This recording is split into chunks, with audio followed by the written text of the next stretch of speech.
Good morning students. आज के इस वीडियो में हम पंजाब के महाराजा रणजीत सिंह और उनके प्रारंभिक सैनिक उपलब्धियों के विषय में चर्चा करने वाले हैं। इसमें सबसे पहले हम आते हैं भसीन के युद्ध के विषय में। भसीन का युद्ध 1800 ईस्वी में लड़ा गया। महाराजा रणजीत सिंह का लाहौर पर अधिकार करना पंजाब और यहाँ के दूसरे सिख सरदारों एवं मुसलमान अधिकारियों को बिल्कुल भी नहीं भाया। ये उनके लिए एक चुनौती था। अतः गुजरात के साहब सिंह, वज़ीराबाद के जोध सिंह, अमृतसर के गुलाब सिंह, जस्सा सिंह रामगढ़िया तथा कैसूर के निज़ामुद्दीन ने मिलकर रणजीत सिंह के विरुद्ध एक संघ बना लिया। दोनों ओर की सेनाएं अमृतसर से 16 मील दूर भसीन के स्थान पर 2 महीने तक डटी रहीं, परंतु कोई भी निर्णायक युद्ध नहीं हो सका। केवल छोटी छोटी झड़पें ही होती रही।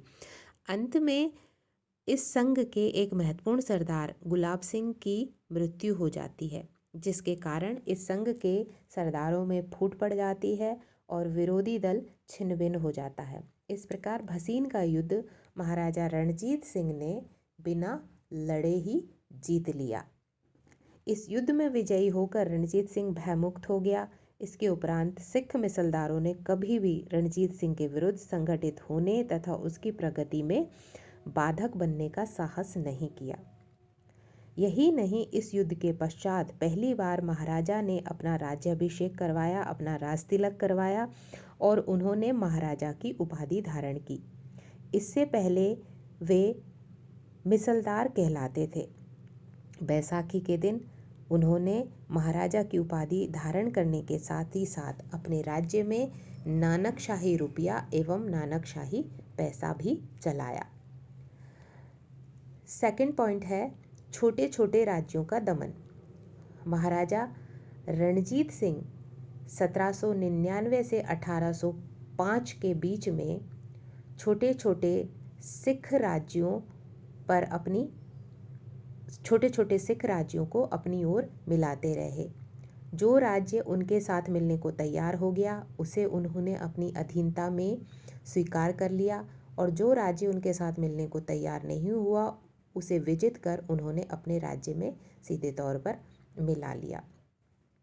अब तक उन्होंने लाहौर के आसपास के क्षेत्रों पर अपना अधिकार कर लिया था। 1805 तक जम्मू, नरवल, मिरोबल, अकलगढ़, कैसूर तथा कांगड़ा आदि क्षेत्रों पर उन्होंने अपना अधिकार स्थापित कर लिया। थर्ड पॉइंट है होलकर का पंजाब आगमन। जैसा कि मैंने आपको आंग्ल मराठा युद्ध के समय में बताया था कि 1805 में इंदौर का मराठा सरदार होलकर लॉर्ड लेक से पराजित होकर पंजाब पहुंचा। उसके पीछे पीछे अंग्रेज सरदार लॉर्ड लेक भी वहां पहुंचा। होलकर ने महाराजा रणजीत सिंह से सैनिक सहायता मांगी, किंतु ब्रिटिश कैप्टन लॉर्ड लेक ने महाराजा को पत्र लिखकर उनसे अनुरोध किया कि वे मराठा सरदार को पंजाब में शरण न दें।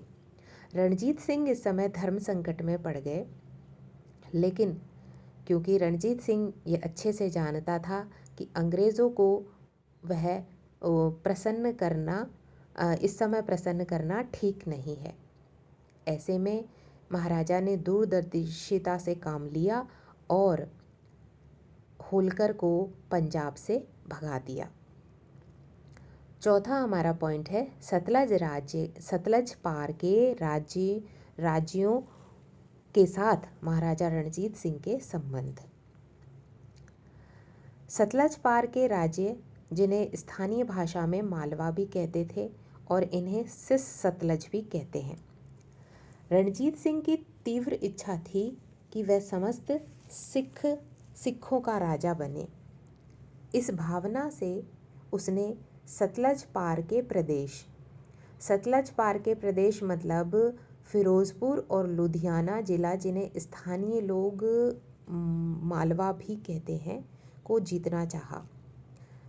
इसे मालवा के साथ साथ सिस सतलज भी कहा जाता है। इस उद्देश्य से उसने 3 सैनिक अभियान किए। पहला सैनिक अभियान जो है 1806 में नाभा के महाराजा तथा पटियाला के नरेश के मध्य झगड़ा हो गया। इस पर नाभा के राजा के बुलावे पर रणजीत सिंह 20,000 की सेना के साथ पटियाले आ पहुंचा। यहाँ पर उन्होंने दोलधी नगर को जीत लिया तथा पटियाला के राजा साहिब सिंह से बड़ा हर्जाना वसूल किया। वापस लौटते हुए उन्होंने लुधियाना, डक्खा, रायकोट, जगरांव, घुघराना इत्यादि नगरों से भी कर प्राप्त किया। अगले वर्ष फिर महाराजा रणजीत सिंह ने दूसरा सैनिक अभियान किया। यह 1807 में किया गया। इसमें इस बार उन्होंने पटियाला के महाराजा साहिब सिंह तथा उनकी पत्नी आसकौर के बीच झगड़े में मध्यस्थता की। आसकौर ने महाराजा रणजीत सिंह को बुलाया था। लौटते हुए उसने कैथल, कलसिया के राजाओं से भी कर प्राप्त किया। साथ ही साथ उसने फिरोजपुर के महत्वपूर्ण दुर्ग वदनी पर भी अधिकार कर लिया और इस वदनी के दुर्ग को बाद में उन्होंने अपनी सास सदा कौर को भेंट किया। जैसा कि मैंने आपको पहले ही बताया था कि रणजीत सिंह के जीवन और उनकी उपलब्धियों में उनकी सास सदा कौर का महत्वपूर्ण हाथ था। इस प्रकार वह अम्बाला, मलेरकोटड़ा, नाभा, जिंद, पटियाला, मानेश्वर आदि स्थानों पर अपना प्रभुत्व स्थापित करने में सफल रहा। अब सतलज पार के राजा रणजीत सिंह से दुखी हो गए थे और उन्होंने अंग्रेज़ों से संरक्षण मांगा।